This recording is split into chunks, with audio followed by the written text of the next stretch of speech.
Former Boise State head coach Chris Petersen, the legend. If you saw at Kellen Moore's recent press conference, but he called you one of the best head coaches in college football history.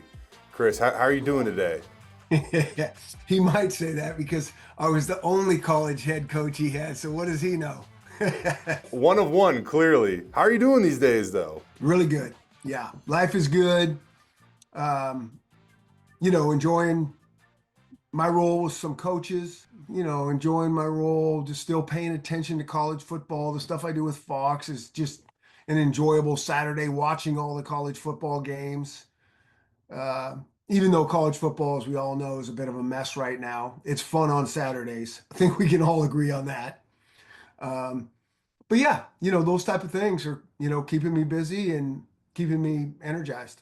I want to talk to you about college football and the mess that it's in, and there's actually some people out there that believe you might be the savior of it all. But I do want to begin with Kellen, because that is kind of the most recent news.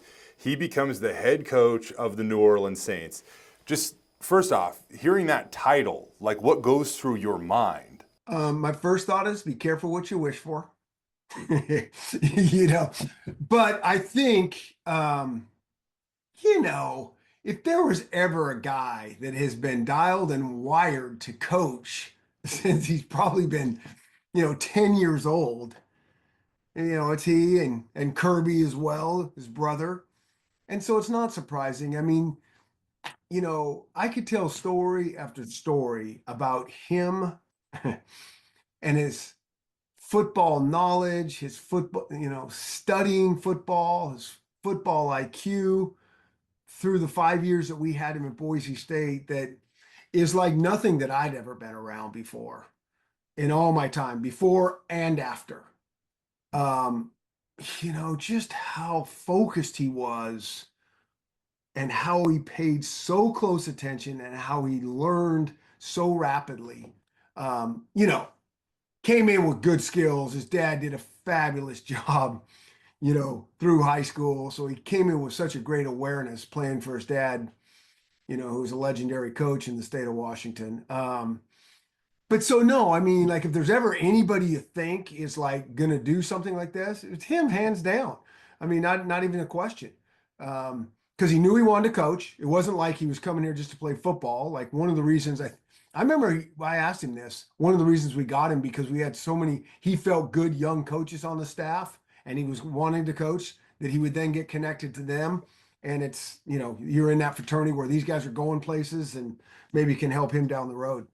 I know you talk with a lot of coaches, and how often do you talk with Kellen, and how much does he kind of lean on you? Because truth of the matter, he is a first-year head coach, and that is just a different, uncharted water that he hasn't been in yet. It's interesting. So I don't talk to him much, or I should say much during the season when he's been coaching. I just stay out of that way. Unless I'm actually actively working with someone, then we do talk, on a weekly basis. And then out of the season, I'd always touch base with him a couple times a year. But right now, he's still in the process of setting up, his staff. I think he's got that hired. But there's so many, analysts and scouting this and all those type of things that he's still kind of working his way through. And I just know how it goes. He's drinking out of a fire hose right now. I mean, there's no way to explain this situation that you get yourself into for the very first time. There's just no way you can really be totally prepared, even though a guy like him will be as prepared as anybody because he's been knowing that this is what he wants to do and he's been around it at a super high level. Until you go through it, especially that first year, and then you're just kind of getting your feet on the ground. It's like, okay, I kind of get this now, and then you just got to grow from there. I think I know the answer to this next question, but Dirk Cutter came out, called plays for a year for Boise State. Brian Harsin is now the offensive coordinator at Cal. Even Chuck Pagano coming out of retirement to work for the Ravens. Did Kellen make any pitches for Chris Petersen to be involved in any way, shape, or form with the New Orleans Saints? No, it's funny. We kind of had a conversation a couple of years ago about, because I think he kind of felt some things were happening, and I'm like, listen, I'm not jumping into this thing with both feet. And it's hard to do. it's hard to do that, help somebody unless you do jump in with both feet. And so the coaches that I work with, I have a really unique avenue with them. Like they see the need for me as kind of a thinking partner and all those type of things. And who knows if we do something down the road with Kellen. But at this point, he's just trying to get his own shop set up. But I don't know what's wrong with those. Hars, he's young enough. He needs to be in it. Those other two guys, Cutter and Chuck, I mean, they need to get better at golf or something. They need to get. They love the golf course. Maybe they're not good enough to stay addicted to it, and they can't get away from this coaching. That's hilarious. I remember I was talking with Pagano in the preseason last year, and he was talking about how sad he was that he lost one of his golfing buddies back to coaching in Dirk Cutter, and then he just goes around and does the same thing. And now I guess Dirk's looking for a golfing buddy. Maybe we'll get him in touch with you, Chris. You a good golfer? That's the weird thing about coaching. I mean, when it's in your blood, it is hard to get out of it. And I always say it's kind of like the mafia, just when you think you're out, they suck you back in. And I've just seen that so often that it is, in some ways it's a weird, addicting game and profession. I think that when you look at good head coaches, so much of it is about getting buy-in from the players. And I don't think a coach would look at it as getting players to play for you, but just, ready to run through a wall. And, we've seen that at Boise State with Spencer Danielson. I talked with a lot of your former players. They felt the same thing about you. When it comes to Kellen, I don't think anybody would second guess his knowledge of the X's and O's. But what is it beyond that you think makes Kellen a good coach? Because he will have to command them and motivate a locker room. Kellen, the thing I've always appreciated about Kellen as a player, as a person, all that, Kellen is just authentically unique to himself, and he's never trying to be something he's not. He's not going to be that stand in the locker room, fire up speech, which I think are overrated anyways. That's just me. I wasn't that guy anyway. I could be animated at times and all those things, but I would tell our teams, if you're expecting a fire up speech from me before we go on the field, I have not done my job. You're not getting that from me. You might get a calm down speech, because I know we're ready to hunt, and sometimes we're too emotional. And so I don't think it's about that. I think it's about the preparation and making sure that they are prepared to play their best, that they have answers to the test. And when the plan gets blown up right away, we have ways to fix it quickly. And that's what I know about Kellen. He will be as sharp as anybody, in the game. And so, I always say this, like the foundation of leadership is credibility. So he's got good credibility as running an offense. So he's going to have that there. But running a team, it's going to take some time. He's going to have to win some games. He's going to have to show that his style and his culture and his way of doing things, his winning way, works.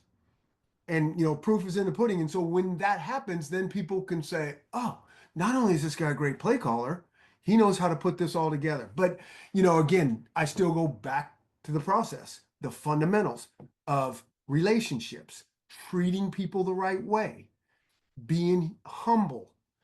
It's about others. Like he's got all those things. He's got the important things. I think sometimes this fire up, like we see Dan Campbell for the Lions, like that's the coach. That's the prototype. Those guys are rare. Like that works for Dan Campbell.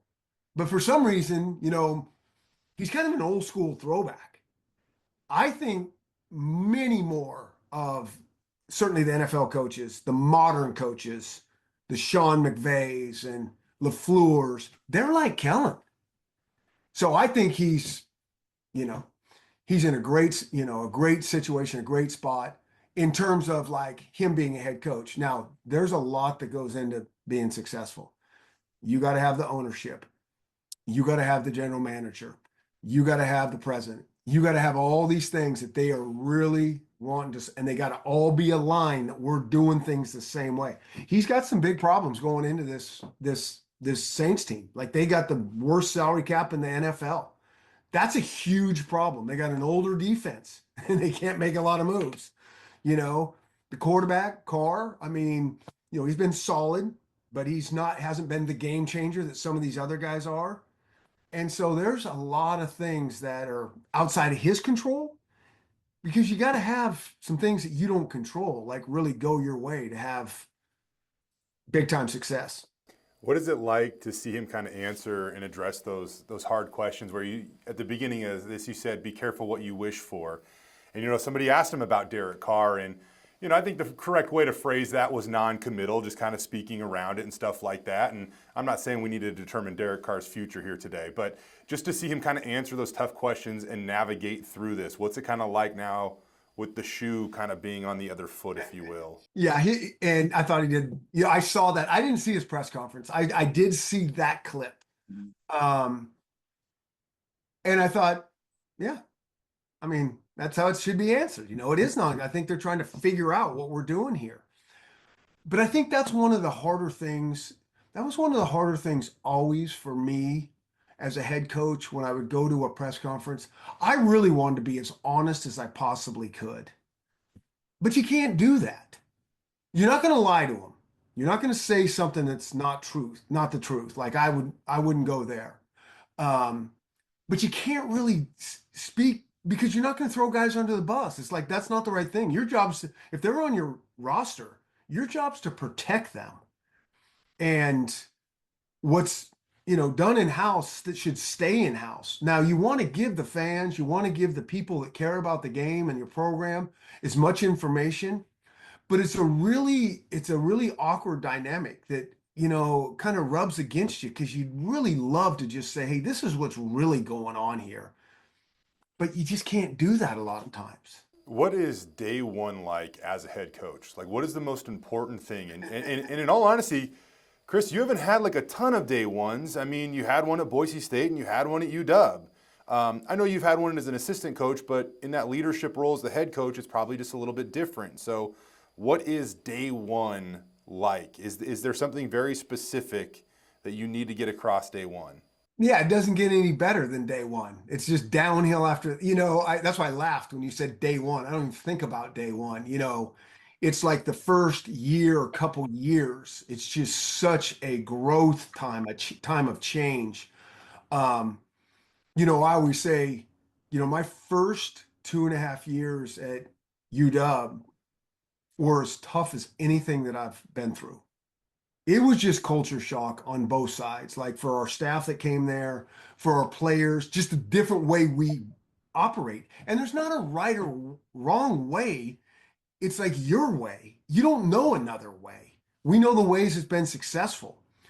But, one thing I will say on day one, it was actually day two that I became the head coach at Boise State. We'd always go for a little run on the greenbelt. There's a handful of assistants. And I don't know, there's like 5 of us or something, or 4 of us. And so day two, it was like, okay, the first day press conference, second day, we're kind of getting back in. So lunchtime, we'd usually go. And I was meeting with somebody, it was maybe like 5 minutes late, out. It was like 12:05. Usually everybody waited for everybody. I open my office door, I go out there, it's crickets. There's nobody around. And I'm like, oh, this is how it's going to go. Like, I'm not one of them anymore.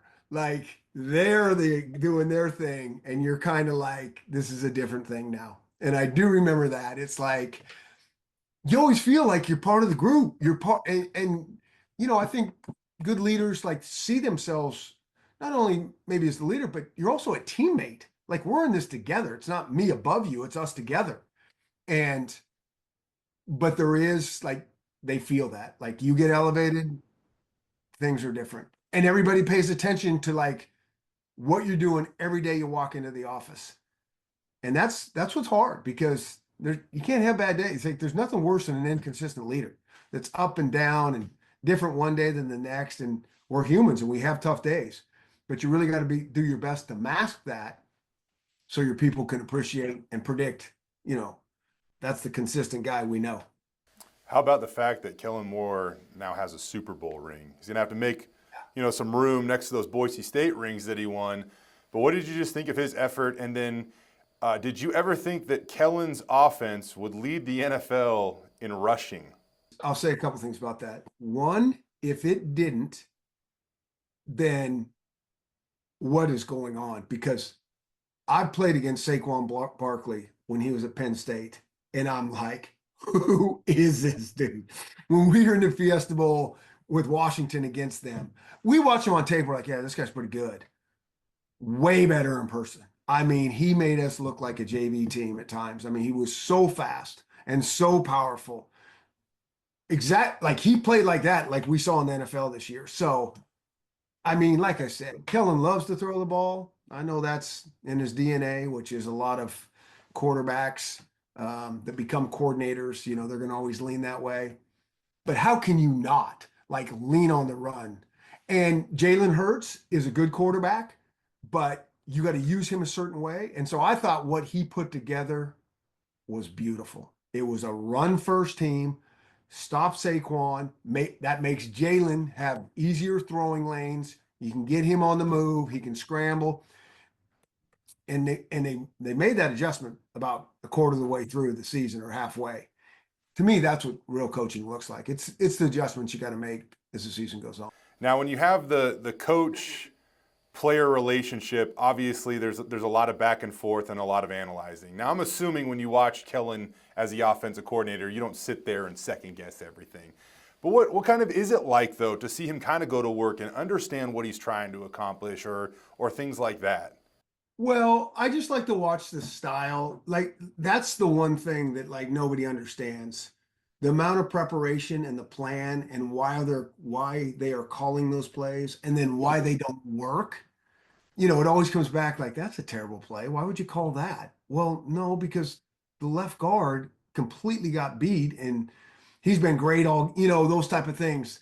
The coverage, there's just so many variables. So I like to watch style of play. I like to watch adjustments when things are working and not working. It's just, I don't even go there on the criticism of things, you know, when I'm watching something like that, because I don't know why they put, like, I know what it's like coming up with that plan and why you do it. It's all very sound and logical. And you know, and then the great ones adjust and adapt. I mean, you know, the old saying is, you know, the first casualty of war is the plan.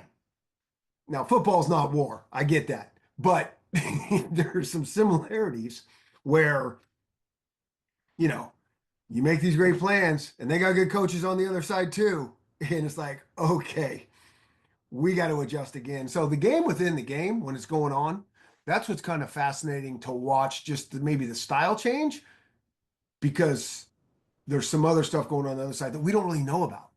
One more about Kellen, and share as much as you want here, but after he's named the head coach, do you text him and say congrats? Do you, I don't know, send him a care package because it's a hell of a job? Like what was your initial reaction, or what is the initial thing you guys did after he was named the head coach? Yeah, that's funny. That's a good question because I did not text him. I did not call him. Because I know what that's like. He's got every person that, you know, since in Prosser that he grew up with hitting him, let alone everybody else along his journey. And it's just overwhelming.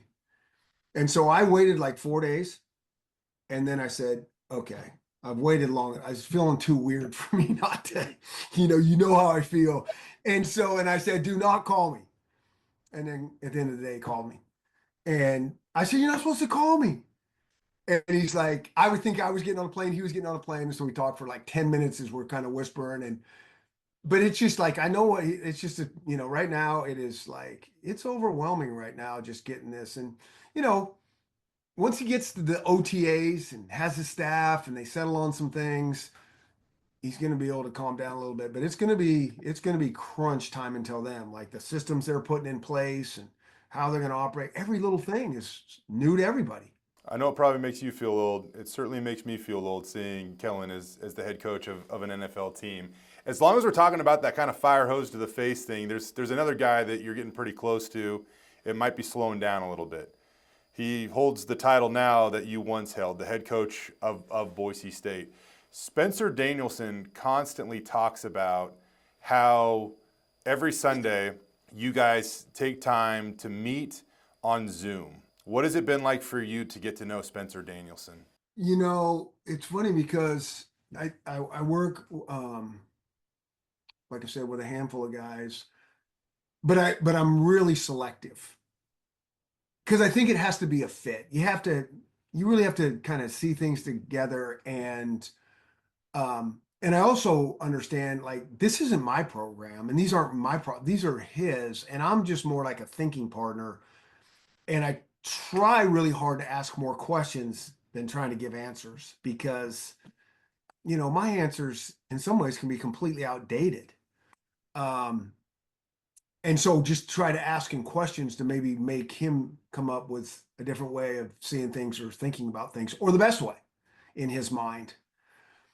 But it's awesome. It is energizing to me because you really see somebody that thinks at a high level for a really young coach, uh, not a ton of experience being a head coach, how quickly he's adapting and adjusting. It's really super impressive. And I come away from the conversations energized going, man, this guy's something. I mean, I think there's two things that really jump out to me about him is, he's very optimistic. And, you can say, yeah, they're winning all their games. And I'm not talking because you don't know the problems that are going on behind the scenes. And it is just problem after problem. And that's just the life of a head coach. But he's still, you know, I'll tell you, it was interesting when Bush Hamden left late in the cycle last year, the hiring cycle, right? All of a sudden, a lot of people are gone that like he probably could have had his hands on. So that was like the worst possible timing for that to happen. And I'm like, oh my gosh, what is going to go on here? He was like as cool as ice on this thing. There was no panic. There was no nothing. There was more panic internally from me that I wasn't saying because I know how this goes. And he ends up with Dirk Cutter. Long story short, that could have been the best thing that ever happened to him.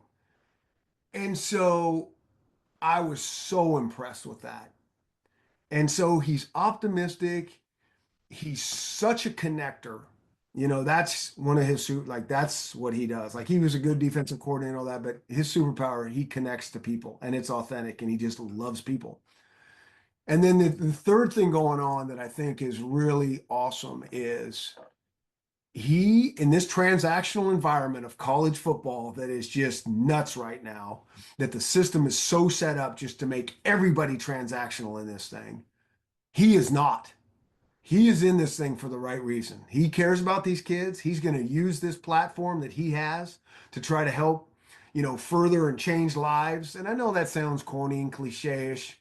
If you don't have a higher purpose like that, I don't know how you can do that in this environment. And there's so many coaches everybody's struggling in this environment, no matter what. Heck, the job that he has is so hard and so demanding. He'll struggle, but you need that higher calling or it's just not feasible for a long period of time. I think another one of his superpowers, and I think the longer I'm here, next season to be season 15 for me, Chris, which means I might be catching you in terms of your total time at Boise State. But I think that you see head coaches thrive when they also learn how to truly delegate and allow people to kind of just do their jobs and maybe not always be peeking over a shoulder or things like that. How much of that do you see in Spence that you once kind of tried to instill in your coaching staffs? Because I remember back in the day, like, yeah, you're this offensive mind, right? And at two-a-days practice back when they had them, you'd be working with the punters with water guns and catching multiple footballs on punt. So, yeah, how is that something you've seen in Spence? Yeah, I think one of the worst things about becoming a head coach in college football today is your coaching days of coaching defense or punt returners are over. I mean, that was the one thing I felt like I could do was coach the returners and still. But it was interesting when I first became the head coach, eons ago back there at Boise State. Part of it is you don't know what you don't know. And then secondly, over the year, responsibilities change and the job grows, it gets bigger. And so I was really involved with the offense. And so that was an easy transition. Like Harsh called the plays, but I was still really involved with everything. And so I felt like I really was coaching. That's all I kind of knew. And then did what I could for everybody else. But then as you get into it more and more, you're like, you keep getting pulled away, getting pulled away. What I think what's been interesting about Spencer is the job is so much different than it was when I had it then. Right from the start, he let that go. He's hired a really good staff. You know, he's a defensive minded guy, so that's his baby. But he lets Chenander and those guys go and trusts them. And he has to. And he's still being overworked with all the player management. I mean, there's still two-week windows during the year where he has to spend 24 hours a day, basically. Let's put in 6 hours of sleep, connecting to his players, making sure they're going to stay. It's exhausting, like how this thing is set up. And it's also, he really needs probably more help there in the general manager type of things, people that can help negotiate for him, do all those things. That's what all these other schools are doing. They're just hiring an army to take some of this off their coach because it's just not sustainable that you spend 2 weeks, twice a year, every waking moment, just trying to solve this. You need help. I agree. I'll add this to it, though. It gets harder and harder to accomplish that work-life balance, and I know that you were big on that. And the other day, I saw Spencer at the basketball game, and I joked with him because it snowed overnight, and I noticed that his car was still parked out in front of the Gene Blademeyer football complex, covered in snow, which means he hadn't driven that thing in 16 to 18 hours, right?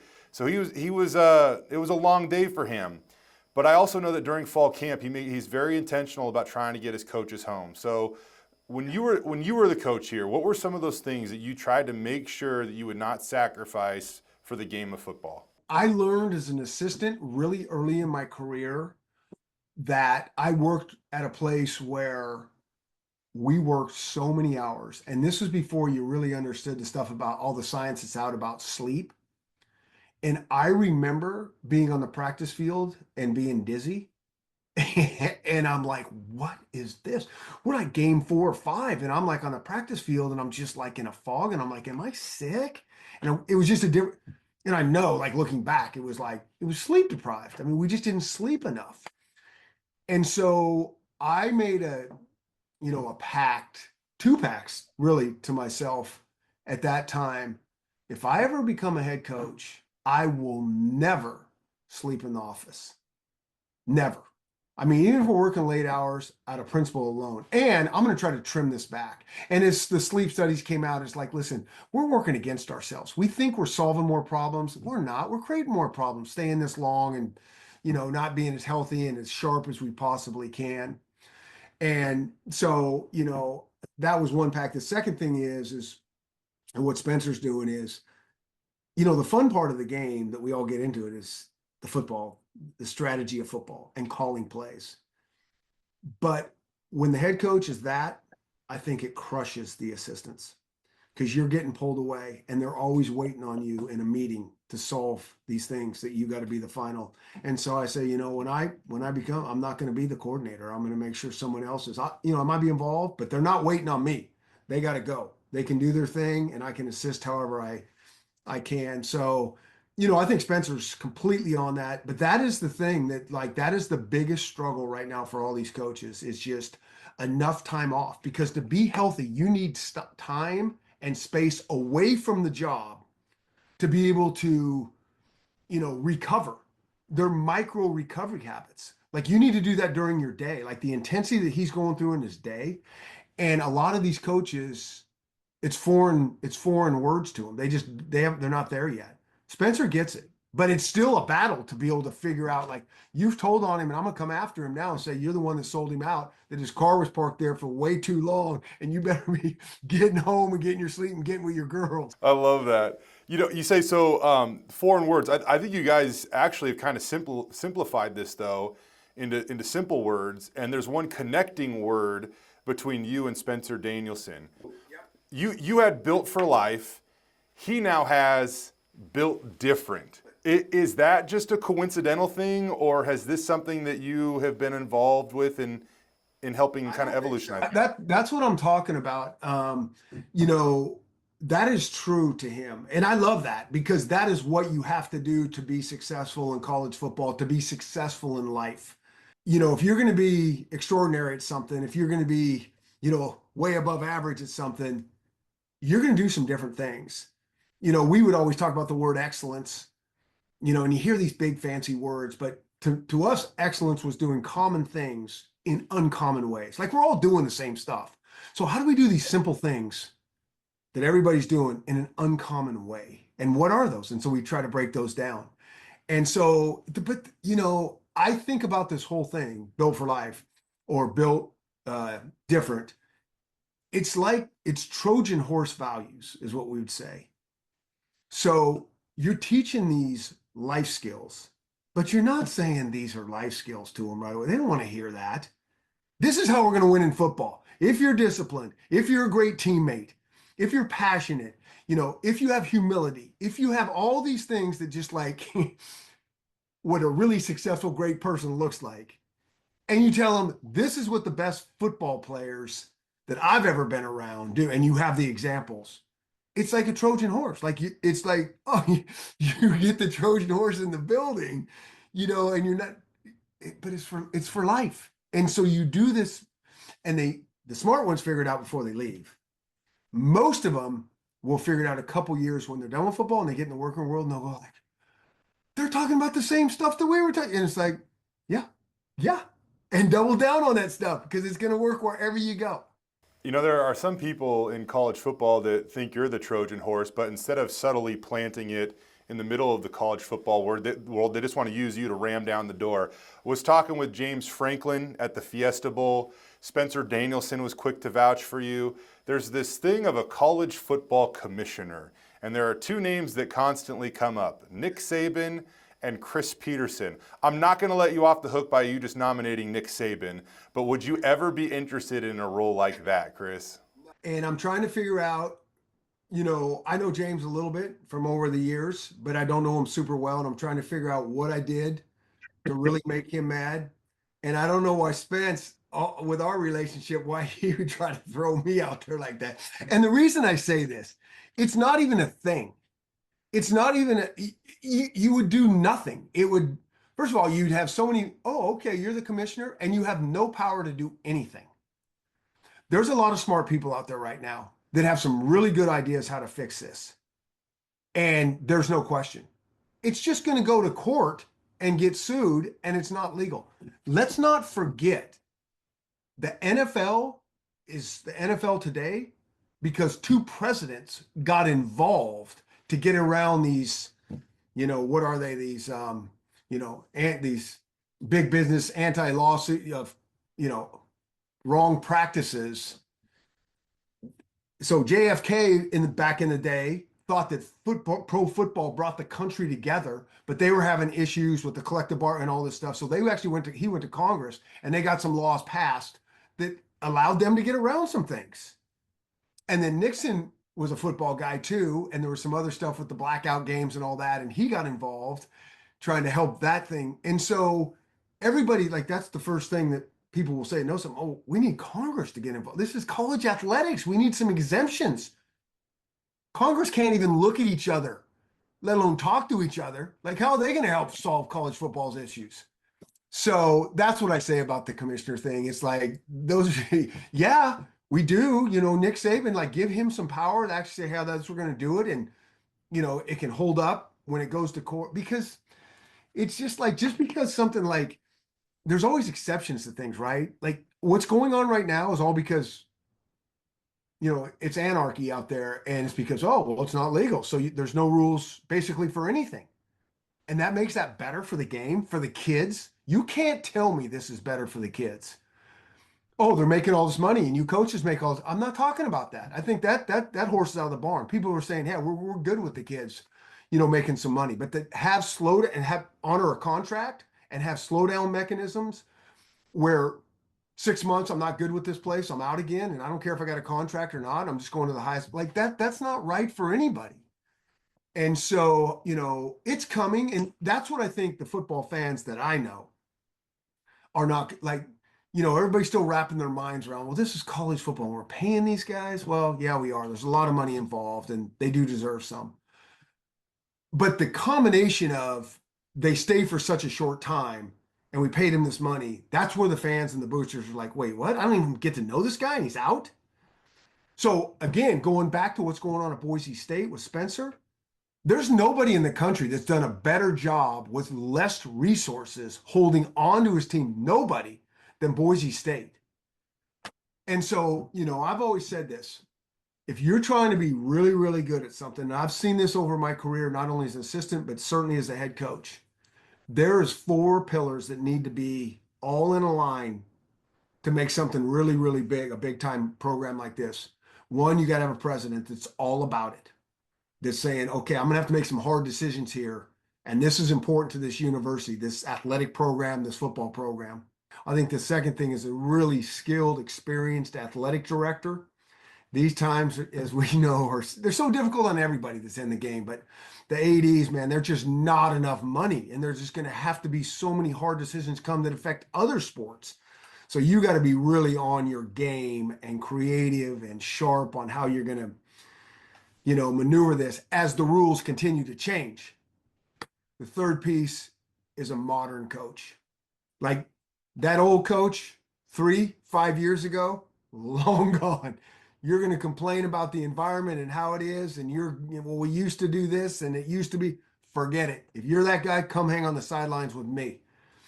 And then the fourth piece is truly the booster, the passionate fan base that's engaged and wants to do something. And you need all 4 of those if you're really trying to do something special. If one of those is out of alignment, that's not all on board, you're not gonna sustain the level of excellence that Boise's done. And that's the one thing that I worry about at Boise State is that all the great stuff that just happened. Well, why do we need to keep up in the ante? You want to talk about this environment, what it's really doing, it just makes my stomach turn. It's starting to separate the haves from the have-nots in the biggest way. Money, these TV contracts. I mean, you saw what happened to Washington State and Oregon State. I mean, that was just so wrong and so unfair.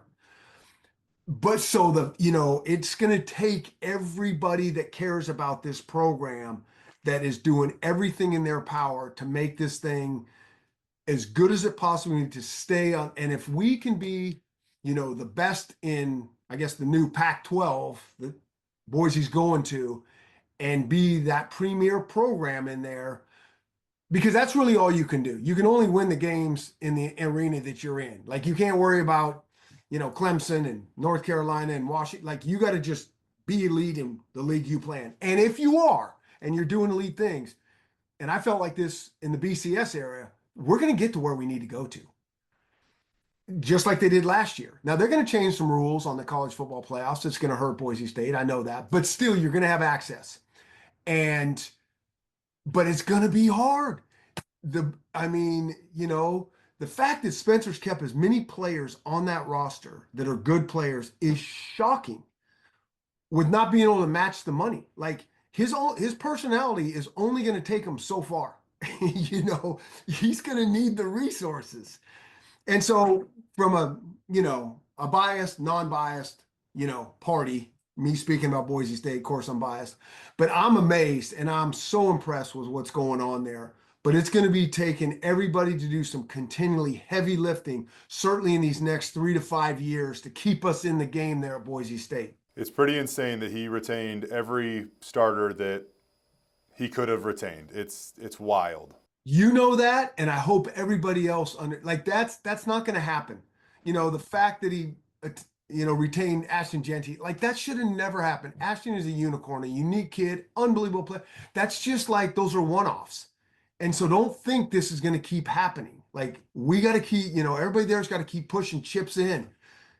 And it's still difficult to be at that level. Chris, I'll get you out of here on this one. I know you're a big book guy. Last time I spoke with you, you recommended The Psychology of Money. Great book. I understand how it relates to sports too. What is Chris Petersen more likely to do?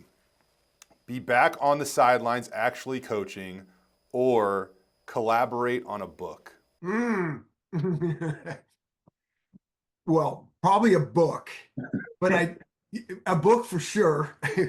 But and I've had, a couple talks with some, I just know like how difficult that would be to put a book together that I would be proud of. And like, what does this actually go down? You got your chapters, the 4 pillars. Like, I mean, I think you're off and running here, man. Yeah. Yeah. I don't know. Yeah. I don't know if that'll happen or not, but, yeah, who knows? We'll see down the road.